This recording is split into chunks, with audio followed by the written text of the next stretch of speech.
Onward, Christian soldiers, marching as to war, with the cross of Jesus going on before. Christ the royal master leads against the foe.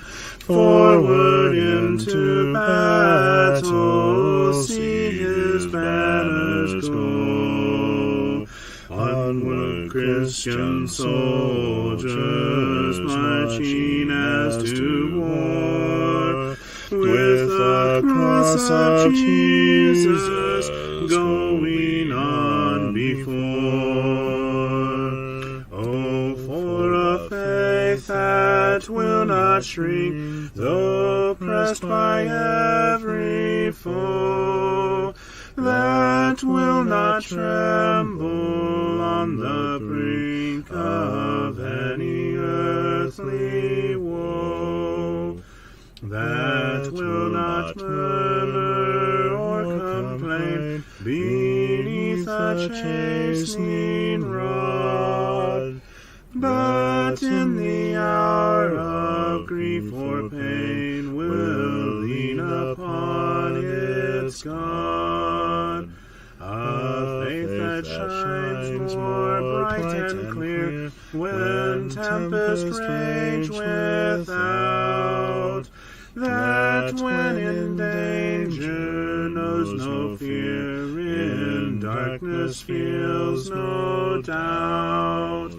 Lord, give us such a faith as this, and then whatever may come, we'll taste and hear the hallowed bliss of an eternal home. A charge to keep I have, a God to glorify, a never-dying soul to save, and fitted for the sky, to serve the present age, my calling to fulfill. Oh, may it all my powers engage to do my Master's will. Arm me with jealous care, as in thy sight to live, and O thy servant, Lord, prepare a strict account to give. Help me to watch and pray, and on thyself rely. Assured if I my trust betray, I shall forever die. Rise up, O men of God, have done with lesser things. Give heart and mind and soul and strength to serve the King of Kings. Rise up, O men of God, his kingdom tarries long. Bring in the day of brotherhood and end the night of wrong. Rise up, O men of God, the church for you doth wait. Her strength unequal to her task, rise up and make her great. Lift high the cross of Christ, tread where his feet have trod.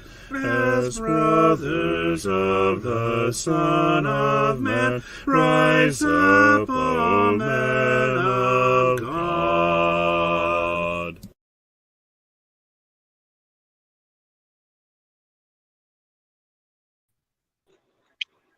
Good evening.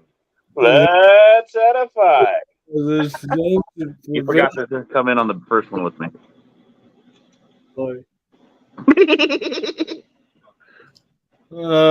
we are in Acts 22 tonight.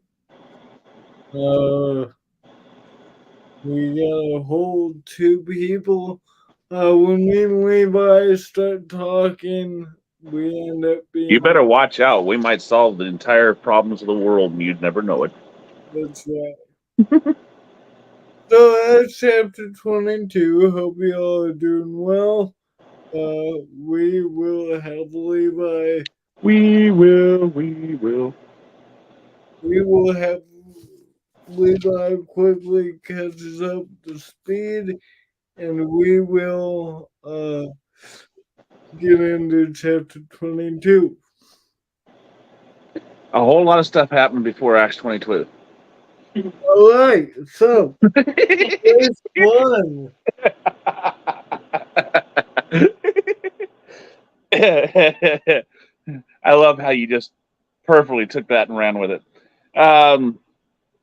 We covered Acts, 21, which dealt with Paul coming over to completing his third missionary journey, ending up in Jerusalem.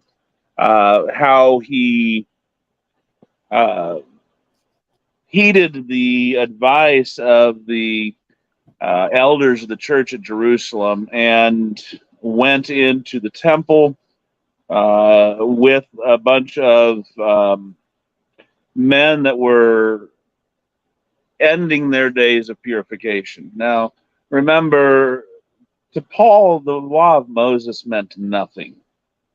It was over and done with.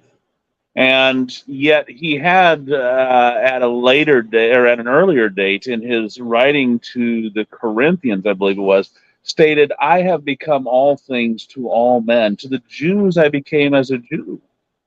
To the Greeks, as a Greek. And so he was not against um, fulfilling the rights of the Mosaical law because they meant nothing to him. Yep. Yet they were a means to an end, somehow to possibly reach some soul. But he taught that these were nothing, that the law of Moses was done away with. And so some people might say, well, that's kind of hypocritical. If they mean nothing to you and they are at an end, why are you doing it? Well, first off, he was submissive to the elders. We want to make that clear. Even an apostle still was submissive to the elders. Two, again, they were empty. They were meaningless. But he did that on as he might to keep the peace as well. Because there were people that were dead set against Paul. They had heard that he was back in town and were going to, they were trying to head off at the pass any riot or any uproar that might be had. And we can see, hindsight wise, it didn't work. It didn't work, and it didn't work so spectacularly that by the end of the chapter, we have Paul arrested, being drug up some stairs, and just to save his own hide, he was being rescued from the mob who was about to tear him limb from limb. And as he's being ushered forcibly up these stairs, he asks permission from the captain. In the Greek, by the way, he says, "May I speak with thee?" And the captain's like, "You can speak Greek? Are you not that Egyptian, which before days made an uproar?" Now, we can forgive the captain for his mistake because remember, Paul, at the end of the days of purification, would have shaved his head. Right. Egyptians go about with their heads shaved and wearing wigs. Why? because lice was so rampant over in Egypt. And this is a this is a cultural norm at that point in time in history. It's well known, it's well documented historical fact, and so we can make this. We can forgive this captain for his honest mistake, because just a few verses before that, it was said that he had shaved his head. Let's see here. Verse 27, I believe it was. No, not 27.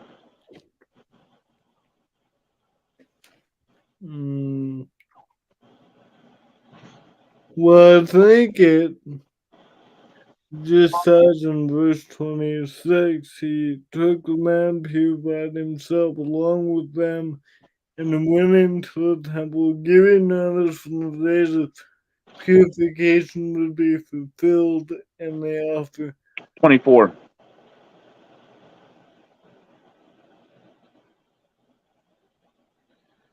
Then take and purify thyself with them, and be at charge with them, that they may shave their heads, and all may know that those things whereof they were informed concerning thee are nothing, but thou now walkest orderly. I'm wrong. Sorry. So they had in their purification, they had to, and even under the law of Moses, we know this is a fact. They had to shave their heads as part of their purification process. So anyway, back here, they had purified him. He had purified himself with them. Verse 26, and he was thought to be an Egyptian, and honest mistake. Paul says, I'm a Jew of Tarsus, a city in Cilicia, a citizen of no mean city, and I beseech thee, let me speak to these people. And we end the chapter with the captain giving him leave. And so Paul is standing on this natural podium called stairs, leading up into the castle. And he's surrounded by soldiers so that they would not, assault him anymore. And he gestures with his hands and begins to speak to them in the Hebrew tongue. So he switches from Greek to Hebrew. And we leave off and pick up with that aspect as we delve into Acts 22. Would you mind actually reading 2140 to 2221, please? You want me to read what? 2140 to 2221. Just get the whole speech. We'll see how good we do, and our plan is to stop at 45 since we were so late. But just so we can get the whole speech together, we may not cover it all, but it's good to hear it as they would hear it. And when he had given him license, Paul stood on the stairs and beckoned with the hands unto the people. And when there was made a great silence, he spake unto them in the Hebrew tongue, saying, Ezra, where is the Bible? Thank you. Sorry, I was reading from my Bible, so it didn't bother me. Now I'm going to switch over to the New King James. Brethren and fathers, hear my defense before you now. And when they heard that he spoke to them in the Hebrew tongue language, they kept all the more silent. And then he said, I am indeed a Jew, born in Tarsus of Cilicia, but brought up in this city, at the feet of Gamaliel, taught according to the strictness of our father's law, and was zealous toward God, as you all are today. I persecuted this way to the death, binding and delivering into prisons both men and women, as also the high priest bears me witness, and all the council of the elders, from whom I also received letters to the brethren, and went to Damascus to bring in chains, even those who were there to Jerusalem to be punished. Now it happened as I journeyed and came near Damascus at about noon, suddenly a great light from heaven shone around me, and I fell to the ground and heard a voice saying to me, Saul, Saul, why are you persecuting me? So I answered, Who are you, Lord? And he said to me, I am Jesus of Nazareth, whom you are persecuting. And those who were with me indeed saw the light and were afraid, but they did not hear the voice of him who spoke to me. So I said, What shall I do, Lord? And the Lord said to me, Arise and go into Damascus, and there you will be told all things which are appointed for you to do. And since I could not see for the glory of that light, being led by the hand of those who were with me, I came into Damascus. Then a certain Ananias, a devout man according to the law, having a good testimony with all the Jews who dwelt there, came to me, and he stood and said to me, Brother Saul, receive your sight. And at that same hour I looked up at him. Then he said, The God of our fathers has chosen you, that you should know his will, and see the just one, and hear the voice of his mouth. For you will be his witness to all men of what you have seen and heard. And now, why are you waiting? Arise and be baptized, and wash away your sins, calling on the name of the Lord. Now it happened when I returned to Jerusalem and was praying in the temple that I was in a trance, and saw him, saying to me, Make haste and get out of Jerusalem quickly, for they will not receive your testimony concerning me. So I said, Lord, they know that in every synagogue I imprisoned and beat those who believe on you. And when the blood of your martyr Stephen was shed, I also was standing by, consenting to his death and guarding the clothes of those who were killing him. Then he said to me, Depart, for I will send you far from here to the Gentiles. All right, thank you. So, a couple interesting things. First off, big picture. Have we heard the story before?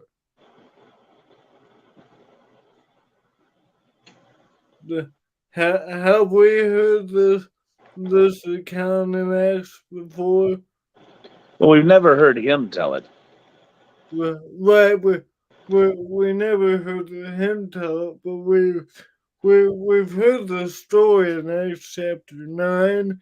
But it's interesting to me that there are some minor details, not major ones, uh, that are left out in Acts 9 that I brought here in Acts 22. And I think the simple fact is it's a matter of perspective. We have Luke in Acts 9 narrating the account for us, and now we still have Luke writing, but it's through the eyes of Paul. So I think we get a really cool account. It may seem repetitive to us because we just read it, but I think it's really cool because we get to see it from his eyes here in Acts 22 and also in Acts 26. So, something I want to pick up real briefly in verse 40.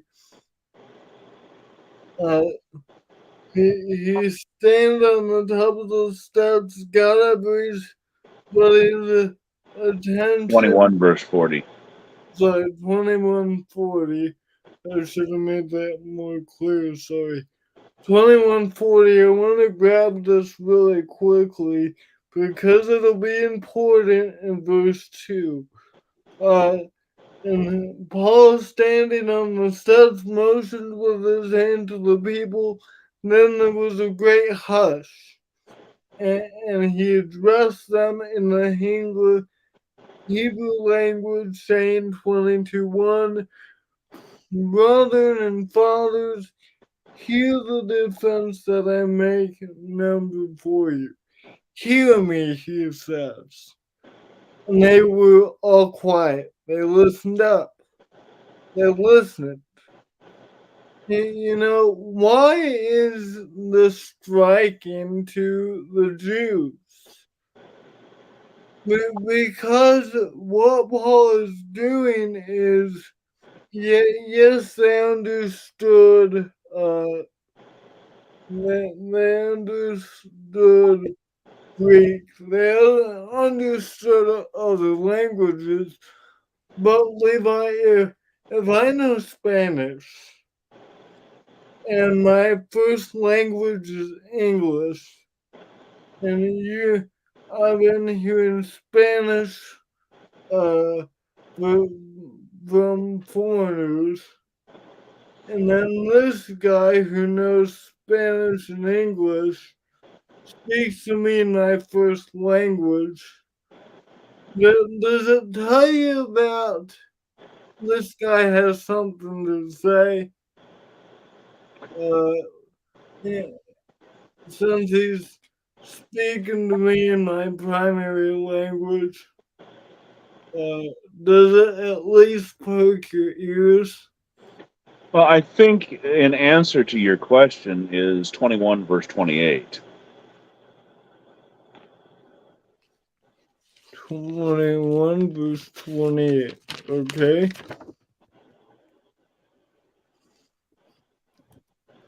Men of Israel, this is the man who is teaching everyone everywhere against the people and the law, and even this place. Moreover, he brought Greeks into the temple and has defiled this holy place. If you had heard that, being a Jew, that a person's teaching against the people, against the law, and against Jerusalem, and furthermore brings Greeks into the temple, what is your immediate assumption? He's this foreigner who doesn't know what he's doing. He's this bad guy, you know. Well, he's not just a foreigner. If he's bringing Greeks in, what does that make him? He, he's probably a Greek. He's a Greek. Hello, Sam. And if he's a Greek and he's defiling the temple, your sacred temple, what's that going to do to you? Ruin your reputation, you No, know. it's going to ruin your day, isn't it? Oh, It's going to make your blood boil, isn't it? oh yeah, yes. That's gonna make make it pretty hard to listen to this guy. Okay, and so by saying this, what did these people do? Look at, and remember, verse 29 says they have made this assumption, right? Look at verse 29, Ezra. Right, they assumed he brought. They had previously seen Trophimus, the Ephesian, with him in the city, whom they supposed that Paul had brought into the temple. Right. And it disturbed all the city. The whole city was moved, aroused. You're talking a city of thousands of people. Right. And one thing about the Jews is it don't take much to get them moved. At least it didn't back then. And they all ran together into one place, seized Paul, drug him out of the temple, and shut the doors forcibly. Whang! Boom! You hear the resounding boom of the temple doors being shut.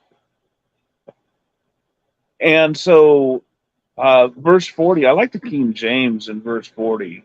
Sam, Thanks, Sam. I like the King James better, I think, than go back to the go to the NKJV real quick. I want to check something. in verse 40, uh, Paul stood on the stairs, motioned with his hand at people, and when there was a great silence. Okay, when there was a great silence. Now, if you look at the KJV, we have a huge amount of people in this city, in this square. And it says, and you know how hard it is to get them to be quiet. They didn't have microphones back then. Right. And it says, and when there was made a great silence. So Paul's standing there beckoning, hey, shush, shush, shush, shush, shush, simmer down.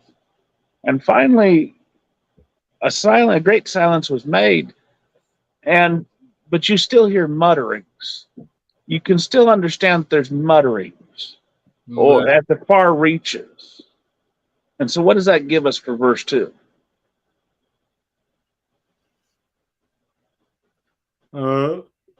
Paul is grabbing their attention, you know. Suddenly we have a guy that was assumed to be a Greek speaking fluent Hebrew. Right. Whoa, whoa, whoa. Wait a minute here.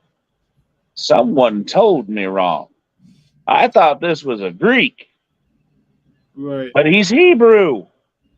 He's obvious here. My ears are not deceiving me. He speaks perfect Hebrew-ese. Well, you know what I'm saying.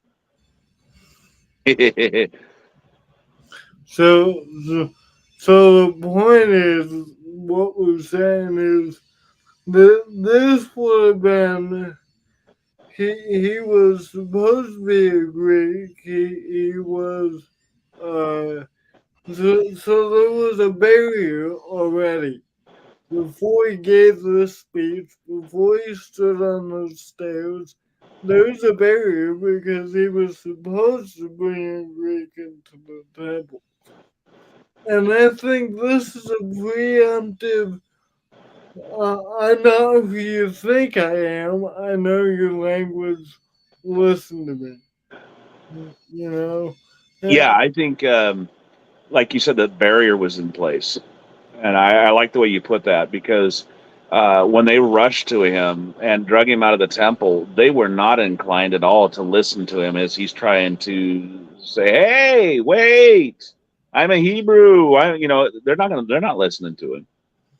Well, We're what? not told what he was do. We're not told that he was shouting, but I doubt that he was quiet, saying, you and I would be like, "Hey, wait, what are you doing? Don't, ouch, that's my arm." And but they weren't listening. Well, you think, and this will be my last point in verse 2 because I kind of want to get a little farther. Nah, you want to dwell here all the next 40 minutes. That's like 15 minutes now. Uh, uh, so even the Tribune says, uh, uh, I thought you were that Egyptian guy, that guy that led the revolt. And so uh, Paul is making no uh, doubt as to who he is, his identity. And I think he further illustrates this in verses 3 through 5 as he tells kind of his history. Look at verse 3. I am a Jew born in Tarsus in Cilicia. Where's Tarsus? Back in Asia Minor. Back in Asia Minor. But brought up in this city. Where's he at? Jerusalem. Jerusalem. I was brought up in Jerusalem. I lived in Tarsus. I'm brought up in Jerusalem. I sat at the feet of Gamaliel. that would poke the Jews' ears. Who's that? We find him mentioned one other place.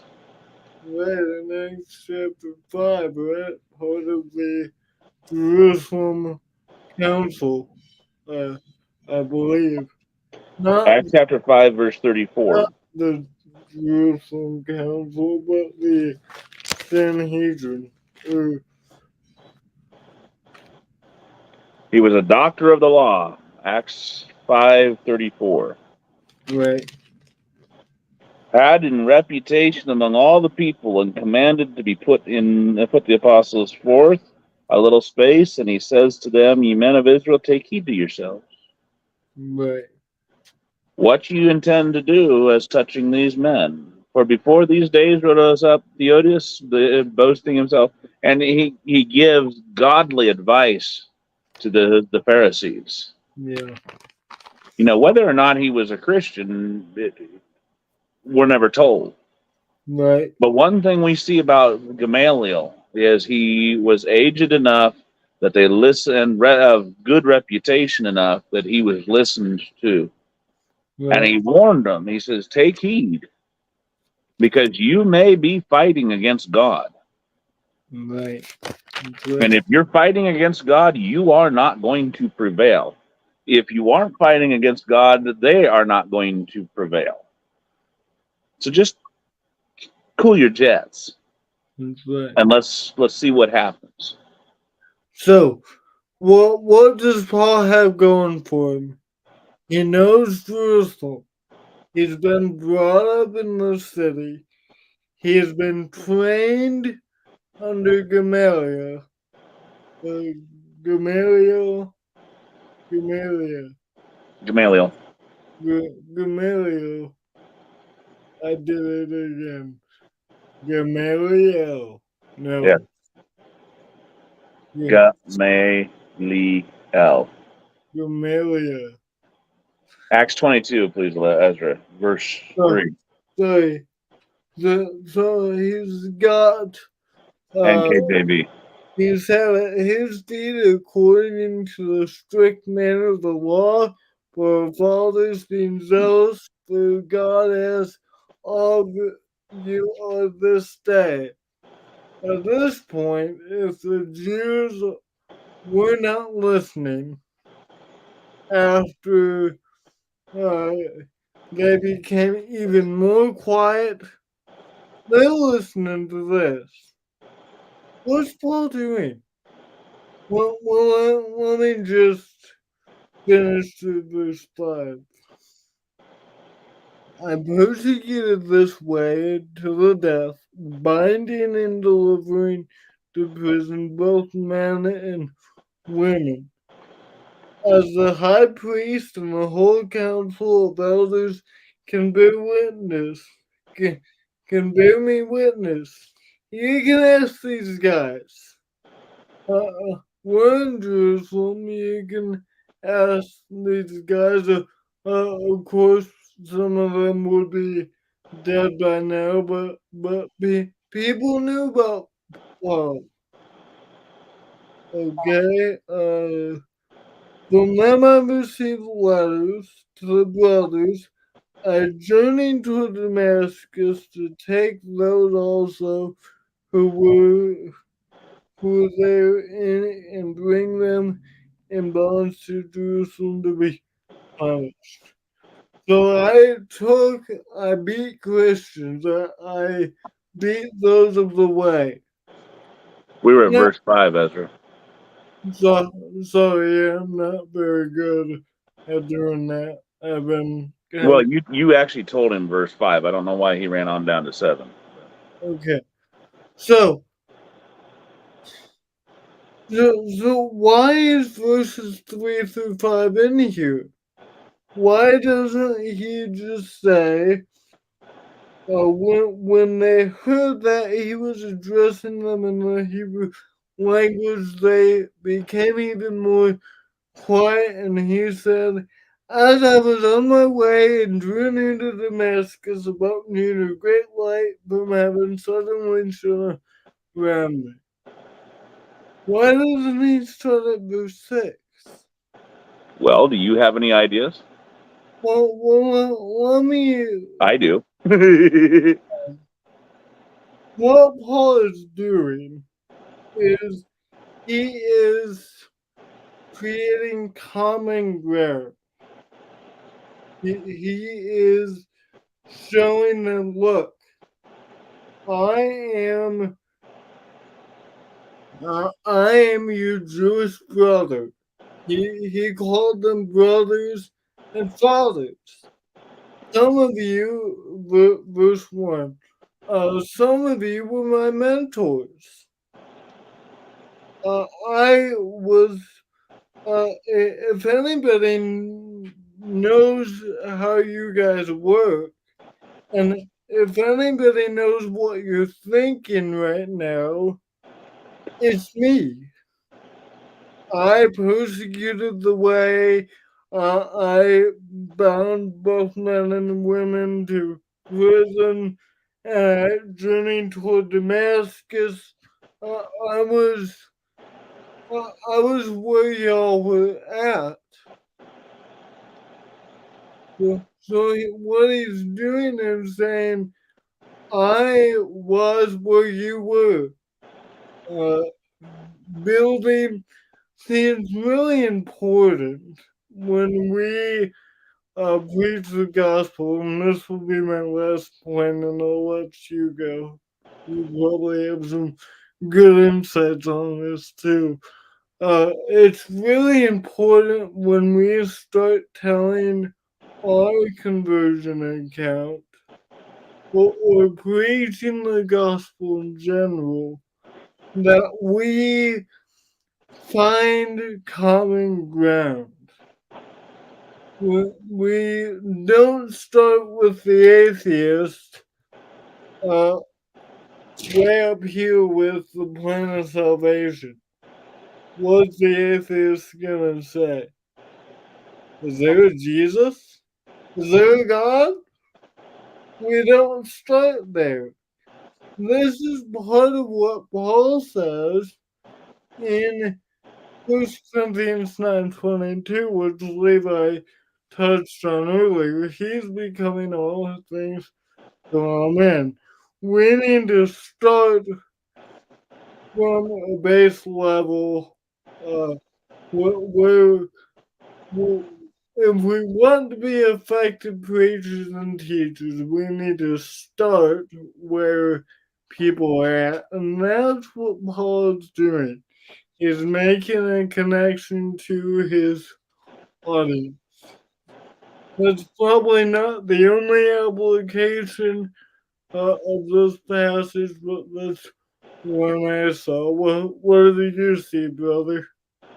Well, you're right in that Paul is building a rapport with and that's the fancy word for what you're talking about, rapport, with his audience. But he's also establishing a history. Yes. Not everybody in that group would know him. Now, certainly, as we see back in 20, we don't have to go there, but 21 verse 28, 27 and 28, the Jews which were of Asia, Jews that were familiar with Paul and his preaching, they were also there at Pentecost. Why? Because they were required to be there.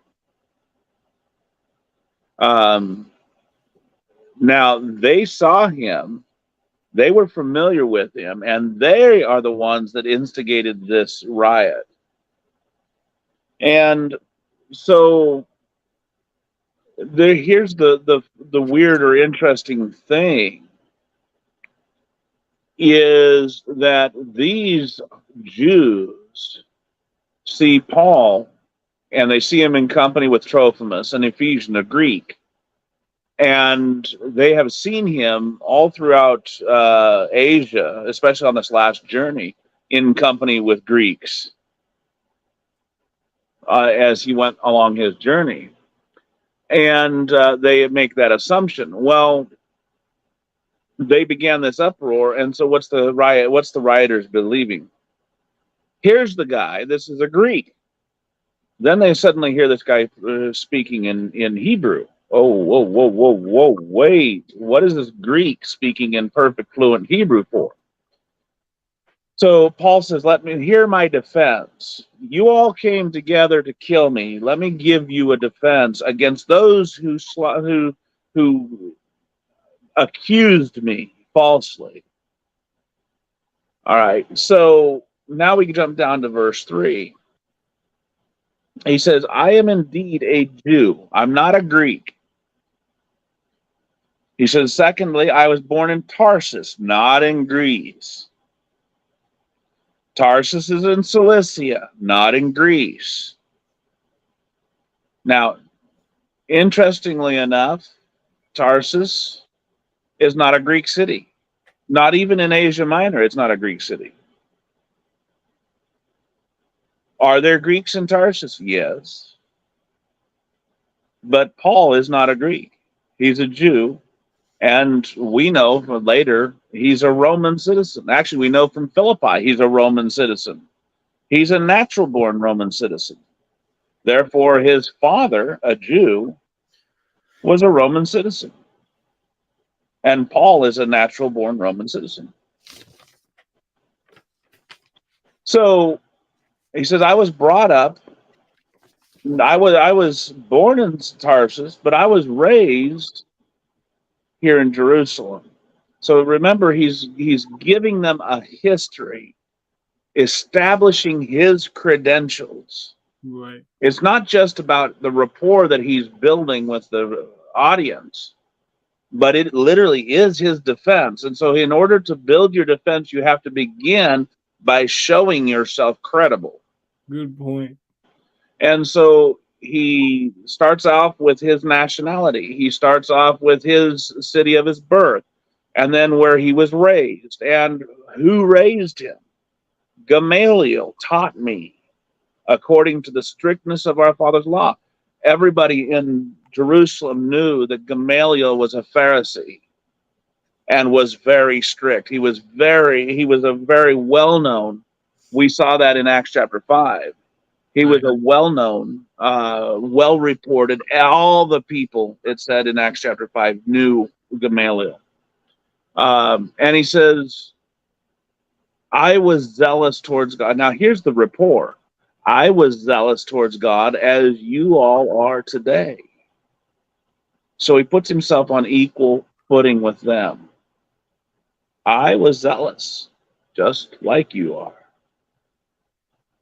Here's my zealousness. I persecuted the way to the death. I bound and delivered them into prison, men and women. And if you don't believe me, just ask the high priest. He was high priest when I was doing this. So many years ago. Remember, he would spend 6 months. He would spend a year, 3 years in this place or that place. He's been gone years from Jerusalem, from the life that he once lived. It's not about their history right now, though, Sam. This is his history. You're right. He would use their history. And the reason, like you say, it's because he knew it. He was taught by Gamaliel. CJ, I'll be right back. Sorry, my room is turning into an oven, so I opened my door. But yes, and it's because of the education he received at the feet of Gamaliel that he was probably one of the best equipped apostles to answer the Judaizing teachers. Right. Really, it was. And Jesus chose him as a chosen vessel. In verse 5. So what we have then is the high council, the high priest would bear him witness. All the council members, the elders. Now he recognized that some of the elders would have already passed away. but there was still enough of them alive that would verify that he had received letters to the brethren at Damascus. This was a verifiable account Right. that he went to Damascus and to change. Do you remember that when Paul in Acts chapter 9, we're told that he comes back? I think it was. I'm checking here. Is that when he? Acts chapter 9, 27 and following.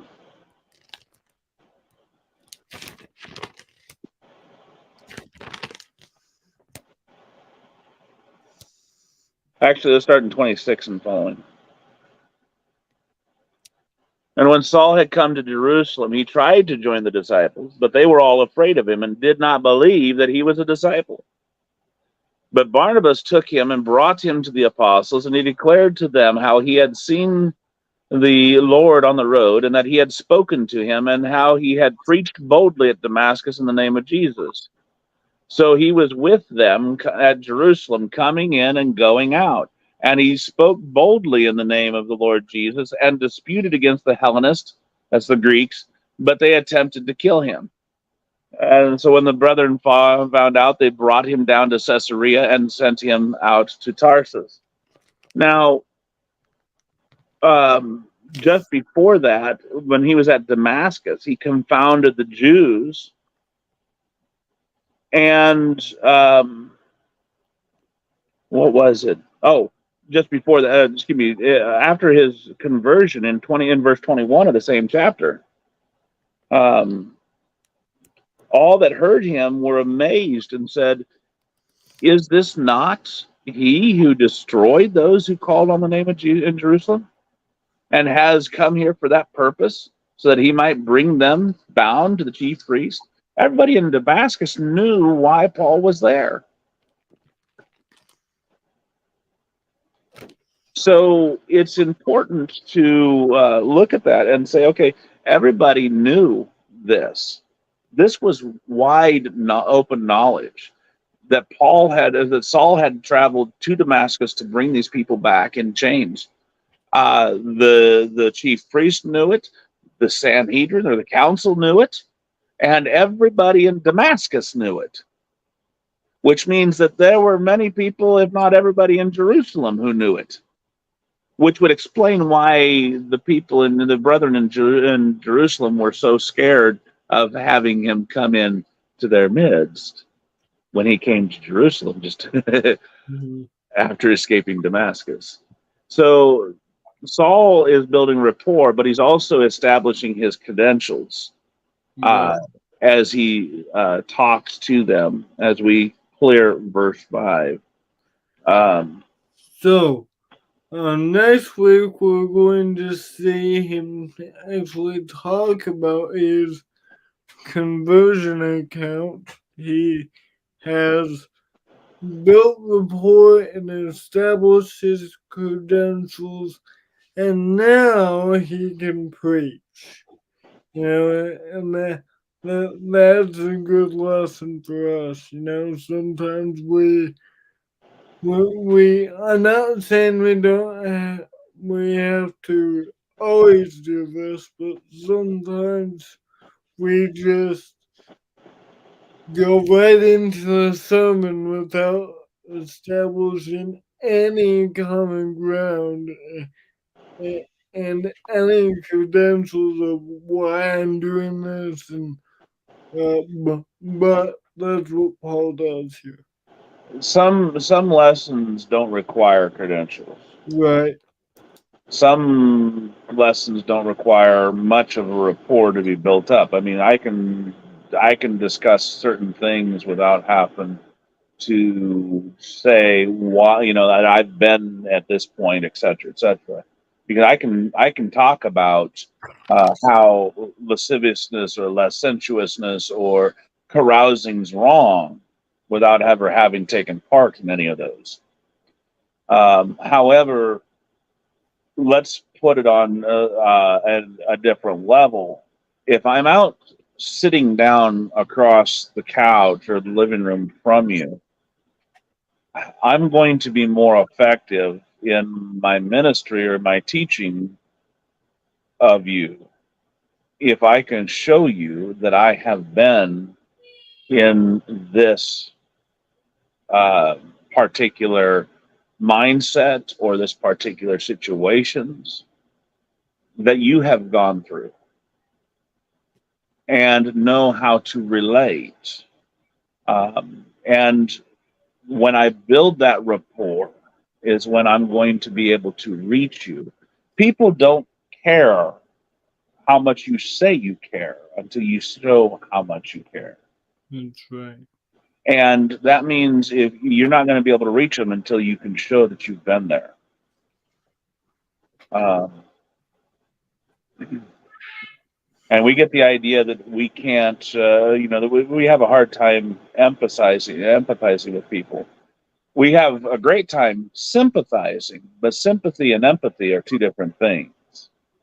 Sympathy is I know what I think I know what it's like.